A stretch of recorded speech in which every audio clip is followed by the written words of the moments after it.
Hello listeners, today we will discuss short note on two important topics। दो important topic पे हम short note discuss करेंगे आज। जो हमारे यूनिट 10 जो लैंग्वेज वेरिएशन थे उसी के दो पार्ट हैं। इससे पहले की वीडियोस में हमने कंप्लीट किया था लैंग्वेज वेरिएशन के सारे पार्ट्स को। बस शॉर्ट नोट हमारा बचा हुआ है। दो शॉर्ट नोट आज हम कंप्लीट करेंगे, एक रजिस्टर और दूसरा आइडियोलेक्ट। इससे पहले की वीडियो में हम डायलेक्ट को कर चुके हैं, आइसोग्लॉस को कर चुके हैं, डायलेक्ट एंड लैंग्वेज का डिफरेंस देख चुके हैं, एसेंट, स्टाइल, ये सब हम पहले की वीडियो में कर चुके हैं। कॉम्पिटेंस और परफॉर्मेंस के बीच में डिफ्रेंशिएट भी हम कर चुके हैं। अगर आपने वो वीडियो नहीं देखी तो आप देख सकते हैं प्लेलिस्ट में जाके। सो फर्स्टली बात करते हैं कि आइडियोलेक्ट क्या होता है। तो आइडियोलेक्ट क्या होता है? Variety of language unique to an individual. आपने देखा होगा कि we all are study in same college और सेम क्लास। हम एक ही कॉलेज और एक क्लास में पढ़ते हैं, लेकिन उसके बाद भी जो हमारा लैंग्वेज होता है उसमें कहीं ना कहीं एक लैंग्वेज होने के बाद भी उसमें डिफरेंशियस होते हैं।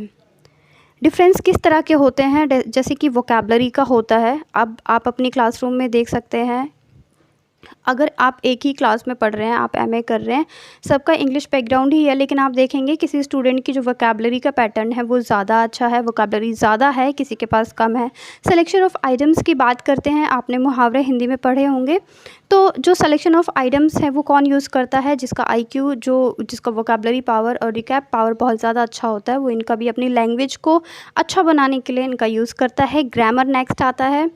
Grammar, as you know, English में बात करना इज़ अ डिफरेंट थिंग, और ग्रामेटिकली रूल्स जानना और रूल्स के अकॉर्डिंग अपने आंसर को एक स्टाइल देना, एक प्रॉपर वे से प्रेजेंट करना एक दूसरी बात होती है। नेक्स्ट चीज़ आ जाती है प्रोनाउंसिएशन। आपने देखा होगा क्लासरूम में कुछ स्टूडेंट्स होते हैं जो मार्क्स ले लेते हैं। आप देखेंगे कि आपके इक्वल मार्क्स आ रहे हैं या आपसे ज़्यादा भी मार्क्स आ सकते हैं, लेकिन जो उनका प्रोनाउंसिएशन होता है कभी कभी बहुत अच्छा होता है। आपसे किसी को देख के आपको लगता है कि उसका प्रोनाउंसिएशन बहुत अच्छा है हर वर्ड को लेके, लेकिन किसी किसी का प्रोनाउंसिएशन बिल्कुल भी अच्छा नहीं होता है, बट फिर भी उसके मार्क्स आ जाते हैं।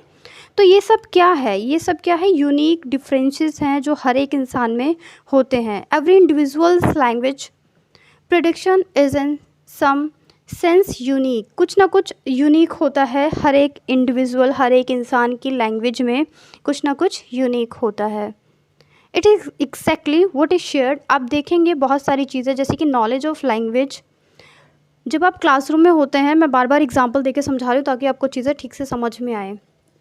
एक ही क्लासरूम में एक ही लैंग्वेज को लेके जो नॉलेज होती है स्टूडेंट्स की अलग अलग होती है।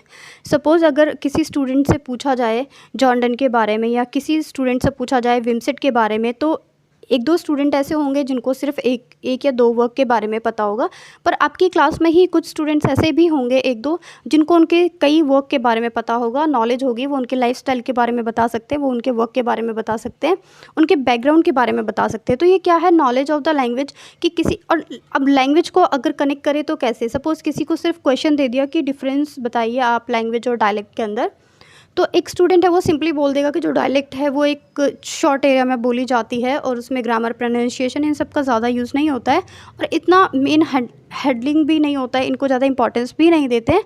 इनके बिना भी आप डायलेक्ट का यूज़ कर सकते हैं। लेकिन लैंग्वेज में क्या होता है, ये सब चीज़ें बहुत इंपॉर्टेंट होती है। तो क्या सिर्फ इतना ही नॉलेज होना बहुत इंपॉर्टेंट है इन दोनों के डिफरेंस में? नहीं। तो कुछ स्टूडेंट्स ऐसे भी होंगे जो इसको बहुत आगे सब पॉइंट्स में डिवाइड करेंगे और इसका आपको एक प्रेजेंटेबल आंसर प्रेजेंट करते हैं। तो वो क्या है कि नॉलेज ऑफ द लैंग्वेज, किसी भी चीज़ को लेके उसकी नॉलेज कितनी है। एक ही speaker of the same language और डायलेक्ट, एक ही डायलेक्ट या एक ही लैंग्वेज को लेके। अगर आप दिल्ली से बाहर के स्टूडेंट हैं, तो सपोज़ आप राजस्थान के हैं, तो राजस्थान में देखा होगा अगर आप स्टार्टिंग से ही दिल्ली में रहे हैं तो आपको राजस्थान के ज़्यादा वर्ड्स आपको नहीं आएंगे, आपको वहाँ की ज़्यादा डायलेक्ट लैंग्वेजेस आपको नहीं आएंगी ना, राजस्थानी आप नहीं बोल पाएंगे। लेकिन वहीं पे हो सकता है आपका भाई बहन या कोई फ्रेंड जो वहीं से बिलोंग करता है, लेकिन वो आपसे ज़्यादा बेहतर उस लैंग्वेज को जानता है। तो यहाँ पे क्या आ जाता है मेन करके? आइडियोलेक्ट में इंपॉर्टेंट पॉइंट क्या है कि स्पेशल प्रोडक्शन होता है, यूनिक सेंस होती है हर एक इंडिविजुअल की, हर एक इंसान की एक दूसरे से। Next point is register. Register क्या होता है? ये भी एक वैरायटी ऑफ फॉर्म है। शॉर्ट नोट में कभी कभी पूछ लिया जाता है इसको भी। रजिस्टर क्या होता है? Is a form of variation which is specified to the subject matter. अब सब्जेक्ट मैटर क्या होता है? देखिए लैंग्वेज में सब्जेक्ट मैटर से क्या मतलब है। जब लैंग्वेज है, सपोज़ इंग्लिश है, तो आपने पढ़ा होगा कि जब हम 2 साल पढ़ते हैं तो हम ब्रिटिश ड्रामा पढ़ते हैं, पोइट्री पढ़ते हैं, लिटरेचर पढ़ रहे हैं, तो ये सारी जो फॉर्म्स हैं ये क्या है, सब्जेक्ट मैटर है।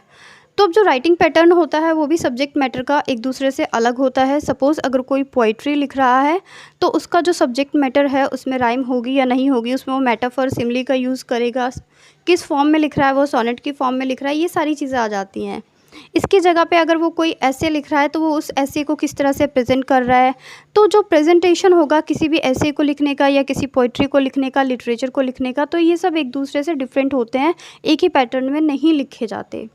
सपोज़ कोई साइंटिफिक डिस्कवरी लिख रहा है या अपने एक्सपेरिमेंट को लिख रहा है, तो सबसे पहले वो क्या करेगा, आपको पता है अगर साइंटिफिक डिस्कवरी लिखी जाती है तो एक्सपेरिमेंट के बेस पे लिखा जाता है, हाइपोथेसिस के बेस पे लिखा जाता है, तो उसको प्रेजेंट करने का तरीका, उसमें जिस तरह की लैंग्वेज यूज़ होंगी वो एक अलग होता है, अलग पैटर्न में होता है। और वहीं पे दूसरी तरफ अगर कोई पोइट्री लिख रहा है तो उसका लिखने का तरीका, उसके सेलेक्टिव ऑफ वर्ड्स, या जो वो यूज़ कर रहा है ग्रामर को या फिर वो राइम्स को दिखा रहा है, तो ये सारी चीज़ें क्या होती हैं, एक दूसरे से डिफरेंट होती हैं।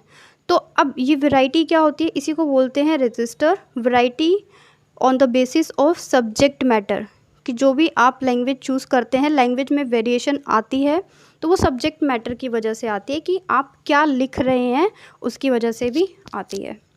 आई होप ये पॉइंट्स आपको क्लियर हो गए होंगे फ्रेंड्स। मिलते हैं नेक्स्ट वीडियो में। If you like the video please like, share and subscribe us. Be with us. Good bye and take care friends.